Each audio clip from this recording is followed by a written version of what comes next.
Good evening, everyone. I'm Diane Okonski, President of the Icelandic National League of the United States. I'm very happy you can join us this evening for what I think is going to be a very interesting special program. But before we get started, there are just a couple of things I need to remind you of. First of all, as attendees to the program, you are on mute. However, we do want to hear your questions, and we will answer as many as we can during the course of the evening. To ask a question, please use the Q&A button at the bottom of your screen. Now, if you're on a tablet or a smartphone, that button may be in the upper right-hand corner, or you may have to swipe to find it, but don't let that stop you. We want to hear what your questions are. Secondly, the program is being recorded and will be available later this week on the INLUS website. So tonight we are very pleased to have with us Brent Skarðaborg. Last December or late fall, early winter, Brent sent us his recipe for mead, along with a couple of others, and which is posted on our INLUS website. And he's joined us tonight to answer your questions and to talk more about the process that he uses and the history of mead in general. So Brent, can you just take a few minutes and introduce yourself and tell us a little bit about your background? Hello, good evening. Welcome, everyone. I really appreciate that you would take the time out of your day to join us for this. One of the biggest things I wanted to get across to everybody for something like this was just how easy it is to be able to produce quality craft in your home. And it just happens that this particular webinar is the one that's on making mead. I started making mead about 5 years ago, and after lots and lots and lots of trial and error, to include my dad saying, "Son, you sure are wasting an awful lot of honey," I ended up figuring out what was going to work, and ended up making some mead that now my parents really, really like. So I'm happy to be able to take them bottles whenever I get home.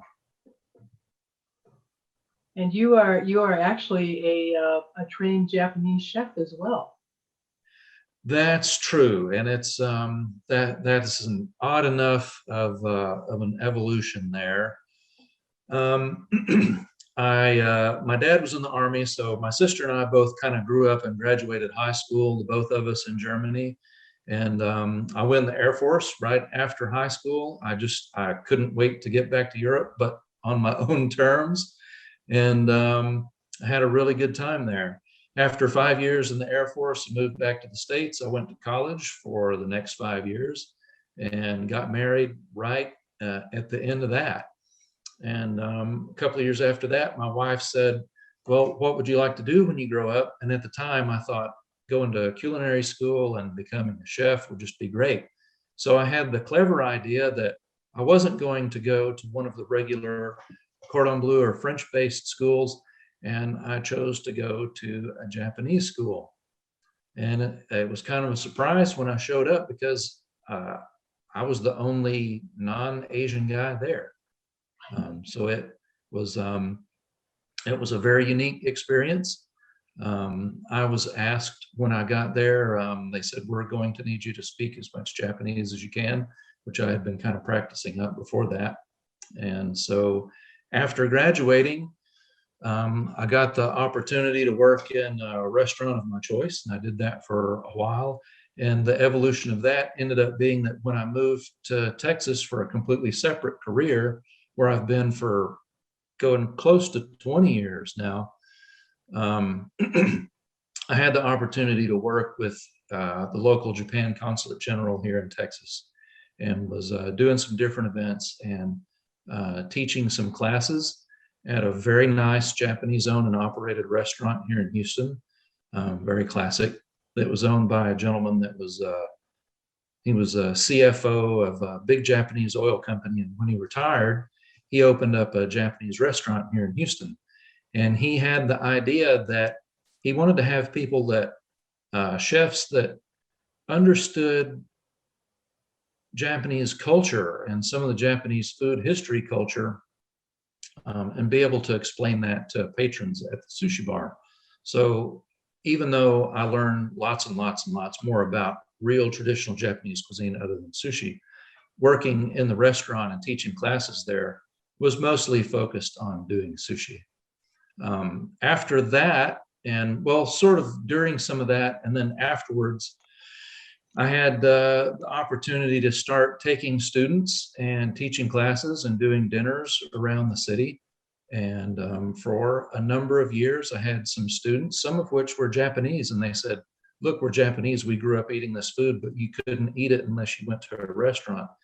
And I was teaching, some things that were not sushi, that were based on other different parts of regional cuisine, and did that for a number of years.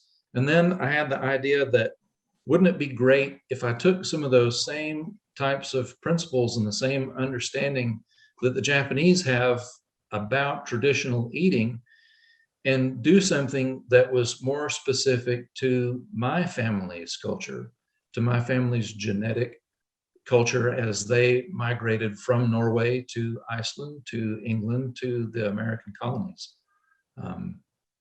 So that's kind of the evolution of how we ended up here and why all of us now are in here having a Mead class. Well, and you've done a lot of research on mead. So can you kind of just tell us a little bit about the history of the drink? Yes. So according to some stuff that I've read, different materials, they found vessels in India and parts of Asia that in these different types of serving and storage vessels, they found chemical components that they say, well, it isn't that it's just honey that was in these vessels. It was what we know today as mead. Fermenting honey spread around the world. It was considered that because these vessels were so old, they say around 10,000 years or so, that it's most likely that mead predates beer, and beer even is said to predate bread, which is kind of hard to believe, but according to chemical analysis, it's apparently true. So for Scandinavians specifically, Scandinavians were able to get through trade, usually going through Denmark. They were able to get wine out of Germany, which the Romans had, of course, arguably perfected. England and Scotland weren't really much very good reasons for growing grapes at all, but today they do have some small limited vineyards there. So when you think of fermentables for making an alcoholic beverage, the most expensive of those to acquire is honey. The next after that is grapes. And the next after that is grain. The next after that is sugar, which that gets into when you think about drinks that are made of just a fermented sugar of some sort.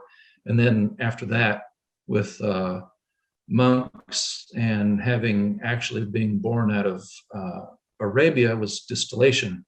Distillation comes many years after the production of mead. Something that's unique about, I think, about this mead and what I'm working towards explaining and showcasing for you for this webinar is using a particular strain of brewing yeast that has been isolated in Norway. And according to everything that I've read about it, this particular yeast that's called in Norway it's called kveik, and in Iceland it's called kveik. And that particular yeast is over 1,000 years old. They use it for everything. If you need a yeast, that was what you used.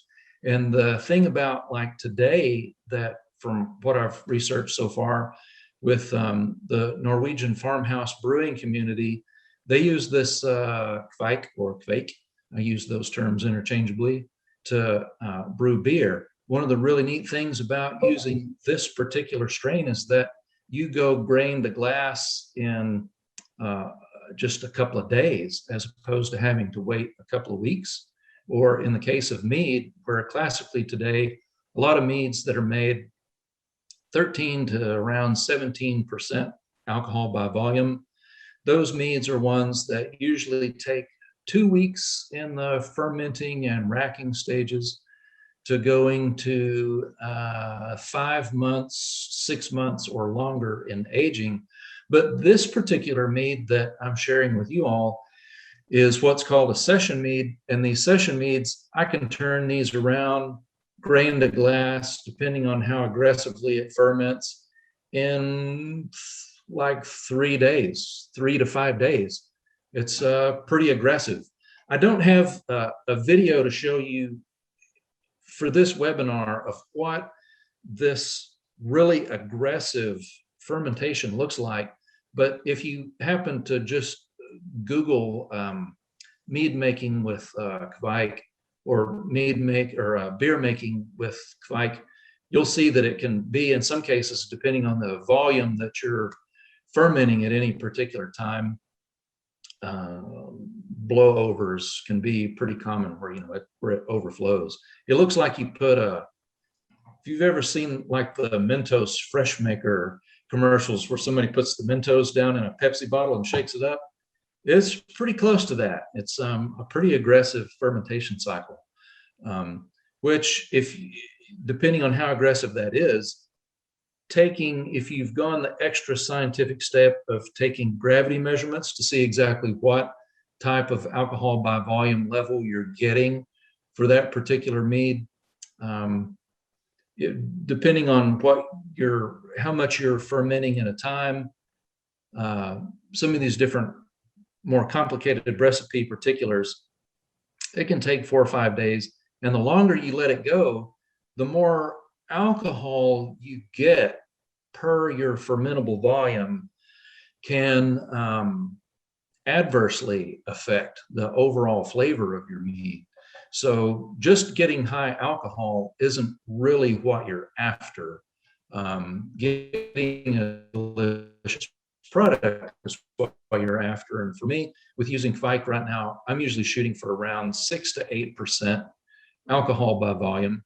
It makes a really nice balance between the flavor of all of the fermentables that you're using, and having a balance of 6 to 8%. It's like a Oktoberfest beer, or a little bit higher.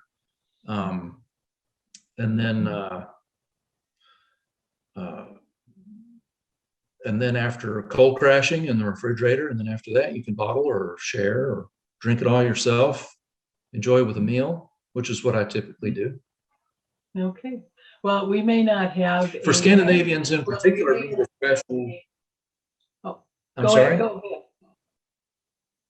ahead. I was going to say that it was special. That's because the history and the mythology of our Scandinavian forebears cannot be told without the mention of mead, and without its use. It's practically, I guess, the sacramental wine of the North. That's true. That's true. Now, we may not have a video of the yeast or Kveik boiling over, but we do have a video of you going through the process and showing your process of making of brewing mead. So we will show that now, and then at the end of that, Brent, if you want to just add on to that, that would be great. You bet. So everyone, the basic tools that you'll need is obviously this 1 gallon carboy, which I've already sterilized using a brewery grade sterilizer called Star San. This one is a really nice non-rinse sterilizer, which means that after you've applied it and after it's sat for 10 minutes usually, at that point the ingredients in it are inert, so you don't have to worry about how it's going to affect the flavor of your food or anything like that. As you can see in this carboy, it's even still a little bit foamy in there. Don't worry about that, that's okay. You can have ingredients right in there with and on top of the foam. When you clean your implements with soap first, please obviously make sure that you get all of the soap off and get any soap suds off. But the suds and the drying suds that you get from Star San are completely food safe. We're going to pitch our yeast our kvike in this measuring cup here, so I've sterilized that. I have a hydrometer here that I'll explain probably a little bit more in the webinar as opposed to our video, while I will be showing you how this is used during the video that we shoot of the making of our mead. A couple of funnels, and then we'll use our hydrometer in this tube. You'll see an example of that. Our ingredients for this mead, honey is the main ingredient, but the real star of the show is the kvike, or kvike, depending on, I guess, whether you're pronouncing the Icelandic way or the Norwegian way, the Norwegian farmhouse yeast.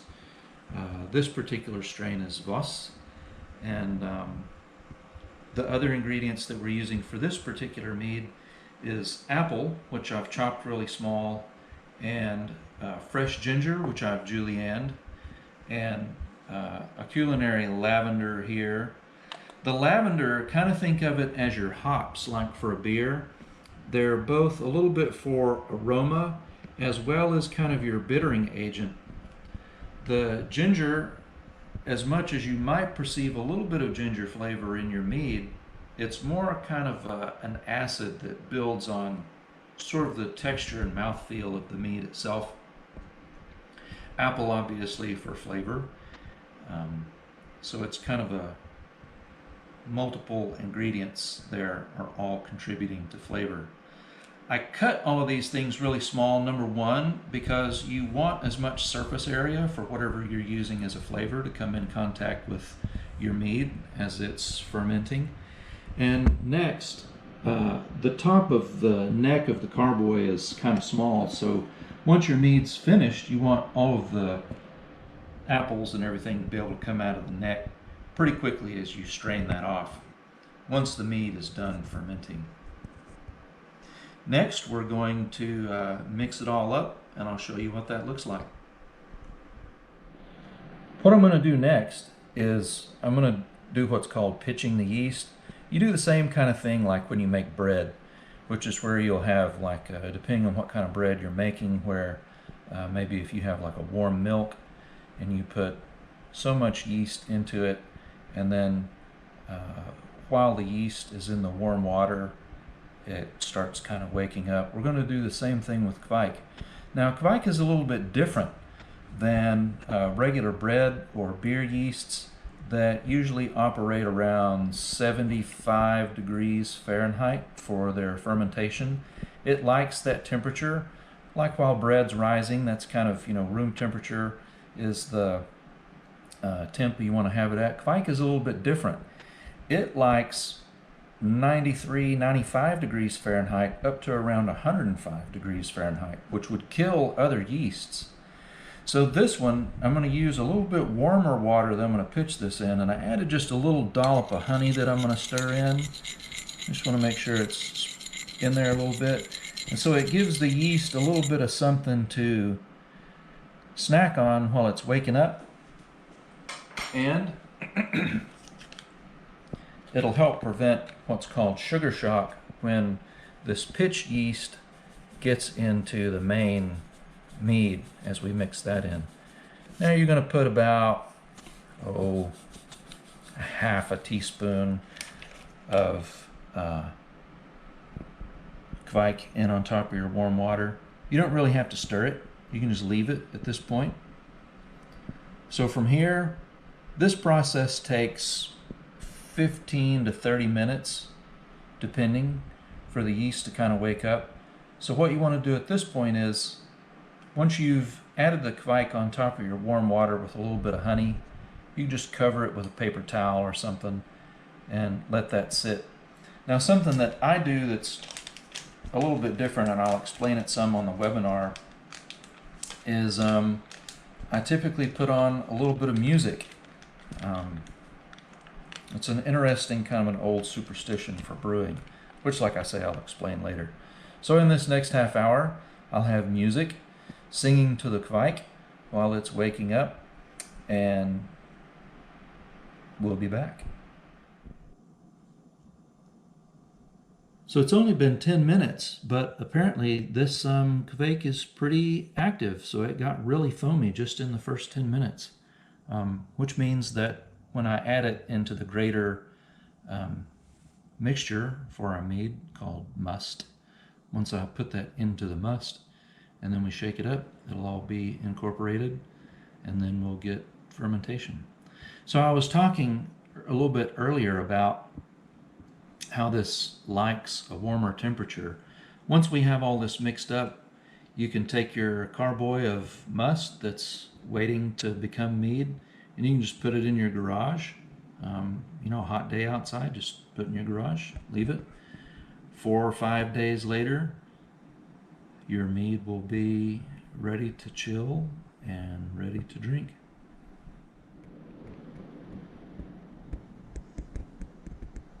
What I've done here is I've just mixed my initial amount of honey with a little bit of warm water, just enough to help dilute the honey out.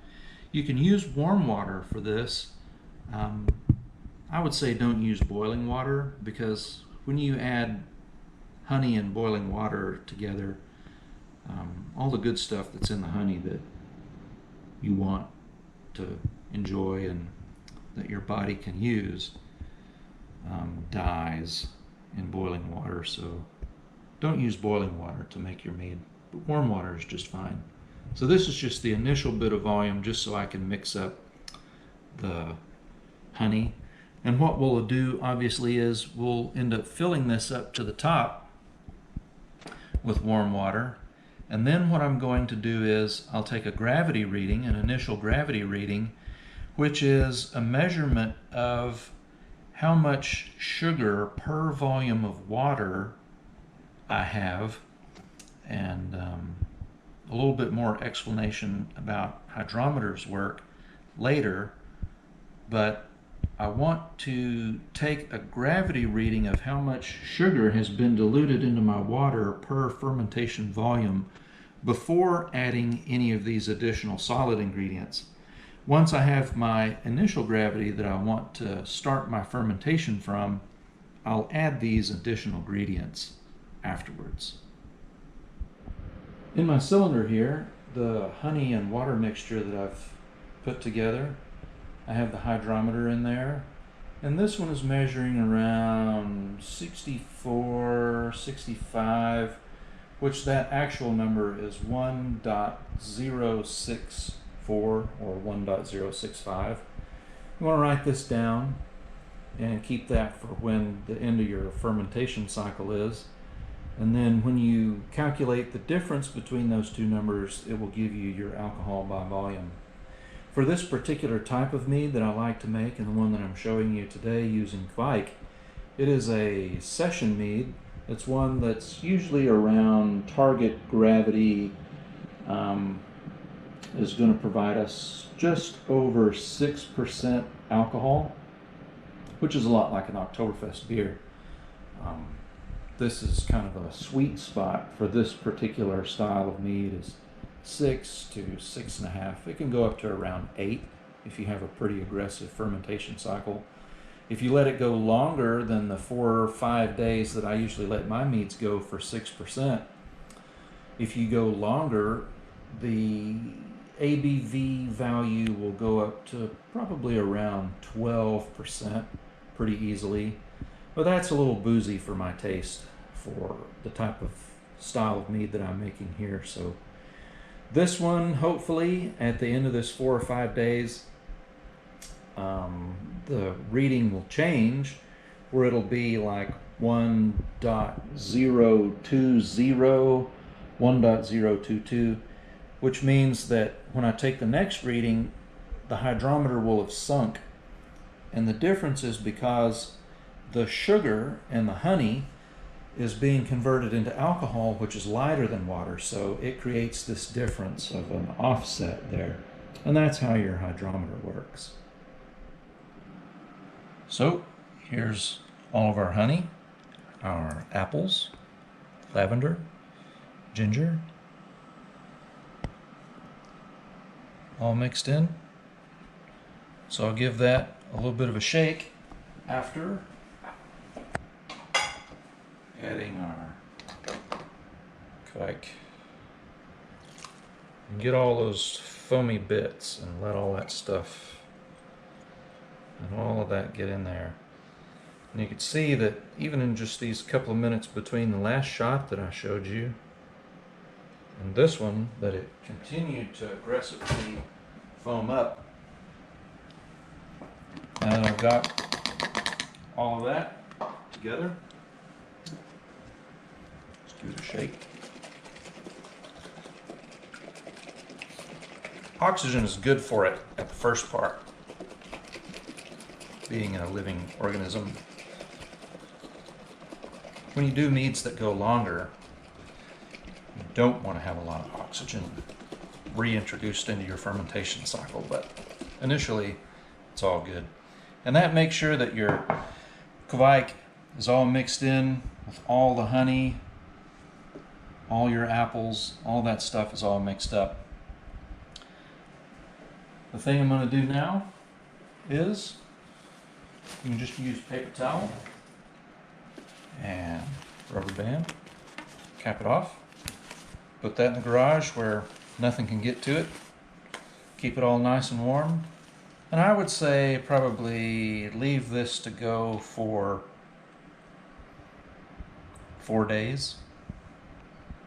At the end of those 4 days, if you're taking a gravity reading, you can check and see what your ABV percent is. Usually within the first hour to 2 hours that you've put this on, you'll start to see some really aggressive bubbling, and it'll look like a fresh poured beer or champagne. There'll be a lot of bubbles, and they'll all start coming up to the top. And depending on how aggressively it starts fermenting all of this together, it can foam up, pretty far. You can use, obviously, like brewers use those airlocks, but I just wanted to keep this, as a simple, to kind of show you how easy it is to be able to do this at home. This is something anybody can do. All these other special tools and so on, it doesn't really take. But it makes for a nice drink after a few days. So at the end of those 4 days, if you measure it and it's over 6% and you want to drink it, or if it's kind of a guess and you didn't measure and you want to drink it anyway, at the end of those 4 days, take this whole carboy and put this in your refrigerator and leave it overnight. And that'll do what's called a cold crash, which the change in temperature sort of turns off the kveik and it goes back to sleep. All of those sediments will settle. Depending on how cold your refrigerator is, all of these ingredients like the lavender and the apples, all of that stuff will start to settle to the bottom too. If you leave it for another 4 or 5 days, it'll be just fine, but it'll continue to clarify in your refrigerator. But I typically don't go to clarification. I just want it to be cold. Then at the end of that, you just use whatever type of a handy sieve to strain this liquid into something else, bottles, another carboy if you happen to have one and just wanted to keep that in your refrigerator to drink out of. But all you're going to do is just make sure that you have the mead that you've made totally separated from all of these solid ingredients, and then it's ready to drink. It's that simple. So I want to show you the finished product here. It's nice having a kegerator.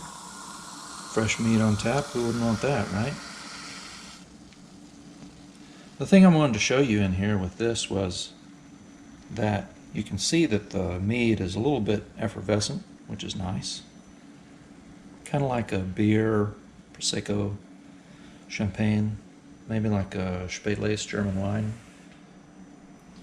Gonna be sweeter, obviously. But that's it. It's simple enough that any of you can do it at home.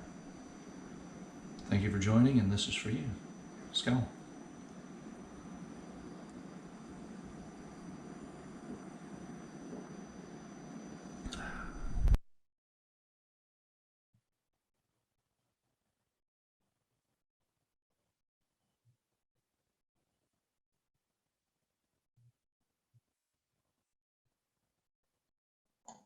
Sorry, I was on mute. So Brent, tell us a little bit about the music in the crate. So that's an interesting story. It used to be in a lot of primitive cultures, not saying all, but in many that I've read about, brewing was almost like a form of witchcraft, and because it was kind of magical. People didn't know why bread would rise. People didn't know why wine would ferment. People didn't know why, for beer or for mead. There used to be, in a lot of these different cultures, there would be a wooden bowl that group of people living around whoever was making the bread would use that one same bowl all the time. That would be the bowl that they would make bread in. The vessels that they might be making beer or wine or mead in would be the same one that they would continuously use. And a little bit of that yeast would be in there that would help, start or, majorly contribute to that fermenting process. Or they would have some type of a stirring stick that they would use, and that stick, that staff, it would, I've read that item, it would be considered like a holy item for those people. And because of that, and in some other cultures, just the general chores of the day, and for fermenting, invocations of deity, whatever those would be for those people, or singing or praises and so on, would be a part of that. And Japan had something that was a little bit similar. There's a sake brewery that they don't sell the sake until it's been transported from where it's brewed to where it's being distributed by ship. So the barrels are sloshing around on the boat, and they believed that the sailor singing on the boat and the sake sloshing around in these barrels contributed to a superior flavor. Norway has a similar, one of their schnapps, their linja akvavit. They use, when they distill the akvavit, they will put it into barrels that go on a ship, and then that ship will cross the equator twice, traveling from Norway through the Panama Canal, going through the equator. It makes a couple of trips around Southeast Asia, and then it goes back to Norway, where they take it out and bottle it. There's also cognac, Celt cognac from Fin Champagne in the Champagne region of France. They do much the same with their cognac. So what I do is I'll find some appropriate new cultural Viking music from some of the bands from Norway and Germany and Iceland that has some really nice vocals, some really nice moody music. And I'll put that stuff on while the yeast is pitching. I'll put that on. And so I'm kind of trying to help continue that tradition of that, and with modern technology. Well, that's great. That's great. So also in the video, you talked about the hydrometer, and you said you would tell us more about that after the video. So, yes, there's very helpful Hydrometer Abv calculators that can be found really easily online. I use one of them that I have saved on my phone. And what you can do is, with that calculator, you can put in whatever your initial gravity reading is. And then as you're testing, or as you're done and you're like, I'm done, I'm just ready to drink it, let's see what it came out to be. You put those figures in and hit a button, and then it'll spit out your ABV value. The hydrometer reading isn't just as simple as looking at the little graded tick marks on the hydrometer and then subtracting the two numbers. There's an additional value that's calculated into that to make that determination. But it's a really simple tool to use. Those glass hydrometers, they're really fragile, so I'm very, very careful with mine. Knock on wood, I haven't broken it yet. There are some other electronic versions of those that you can get, some of which that will are like, it has like a little wireless device in it. You just drop that right down in your carboy, it floats, and it will send those ABV values live to an app on your phone. So it can be a very modern process. I was a little nervous about using a hydrometer at first because I thought, I started having college chemistry flashbacks, Molar weight and all of these other things that I was thinking about. And I just thought this is going to be too tough for me. No, this is super easy for everybody. And that video, we shot that video that you were shown really quickly. I did all of that through on the very first take. It's all so simple. You could have a race in your kitchen. You got one person making mashed potatoes, and you got the other person is working on putting meat on. And for somebody who's done it a couple of times and you get it down, that person that was making meat will help you finish your mashed potatoes. So it can all be really quick. But but you said we don't have to get into all of the technical expertise if we want to, maybe test it with our big toe before we jump whole hog into doing this. Yes, indeed.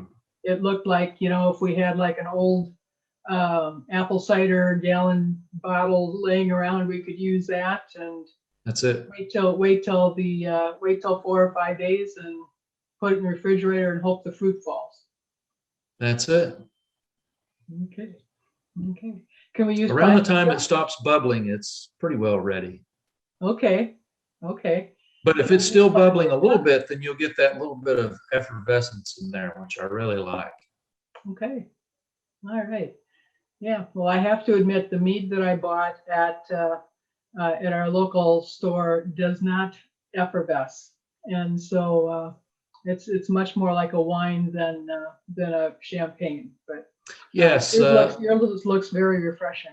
Most of them do. And I have this bottle here, and I use these really thick glass roll tops for session meads because they're able to take the pressure quite a bit better. And depending on, one of the other reasons that a hydrometer is handy is because different grades of honey are thicker, darker. They may have a different flavor. The sugar content will be higher. Sometimes to get that same kind of gravity reading that I was doing, it may take anywhere between 1.5 pounds of honey up to 3 pounds of honey to get that same gravity, just because some honeys won't have as much sugar content in them. It won't be as dense. Well, we do have a question that's come in that realizes that not all garages are at the same temperature. True. You aren't going to brew mead in your garage up here in Minnesota in January. You will not. So is there better or more acceptable temperature range for the fermentation, or other secret places you can store? There is another handy tool for that. Thank you for asking. Some people will get just one of those heating pads like you might put like in your chair that has the little buttons on it, high, medium, low, etc. You can set your carboy on one of those, and it will help keep the temperature a little bit higher. There's also a pretty inexpensive tool that you can get. I've gotten mine on Amazon for around $30, and it's a heating pad. It's a specific, like a brewer's heating pad for carboys that comes with a thermometer, and it has a probe that you drop down into the top of the carboy that keeps a constant thermostatic reading, and you can pick a temperature, set it, and then you leave it. And that's a very nice, handy tool. Down here in Texas this year, it was like 17 below in Houston. Pretty crazy.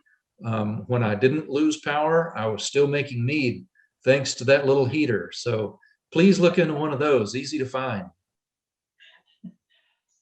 That sounds very interesting. Where do you get your quake? Locally, there's a little brew shop that's just a few miles away. If you go into some of these brewery type shops for like home brewers, they've got all kinds of wine, beer making supplies. sometimes distillation supplies. In the chilled cabinets in there will be all different types of yeasts, ale yeasts, wine yeasts, yeasts that are specific to making wheat beers, IPAs, lagers, Cabernet Sauvignon. You just look through there and find the one that's kveik.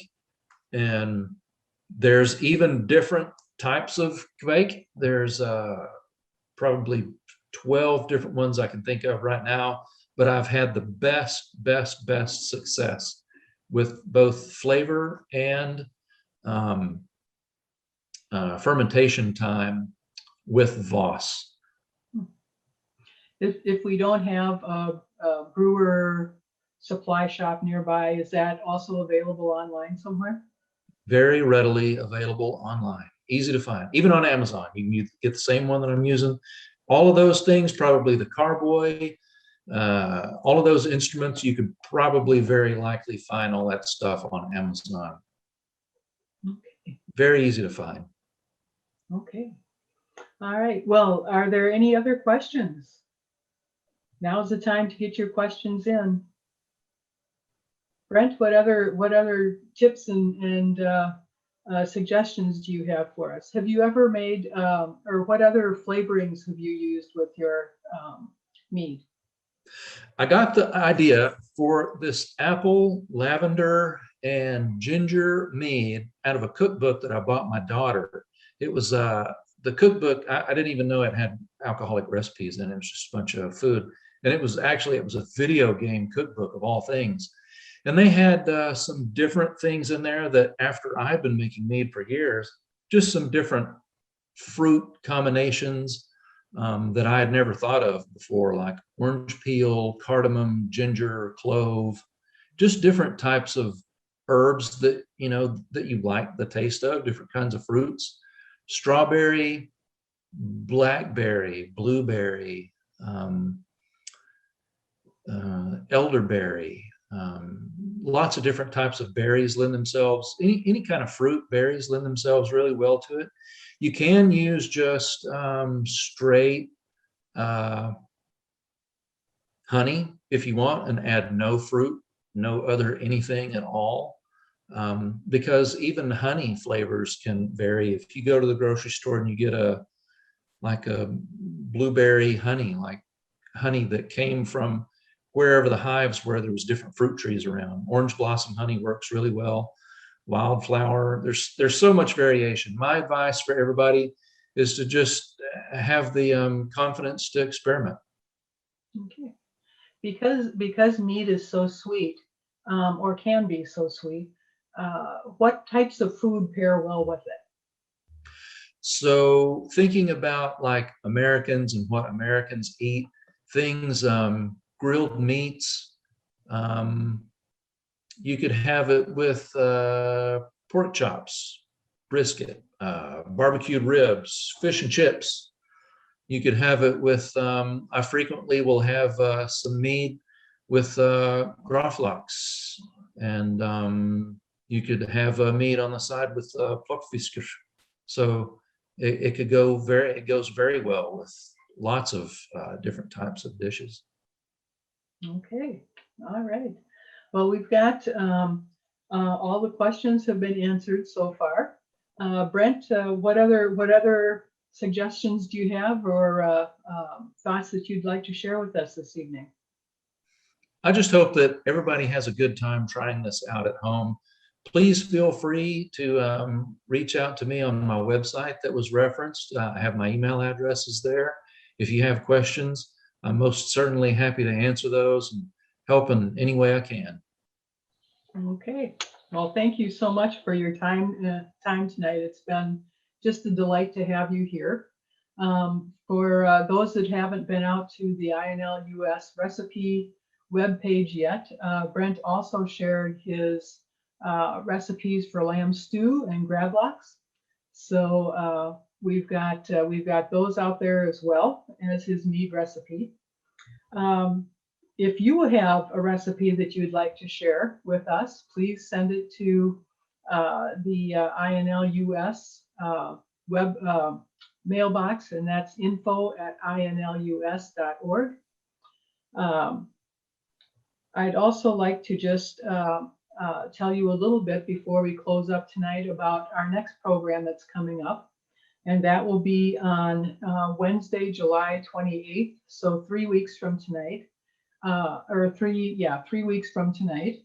Ambassador Bergdís Ellertsdottir will be joining us to talk about her role as ambassador of Iceland to the United States. We had her on a year ago last March when she was just coming into the role.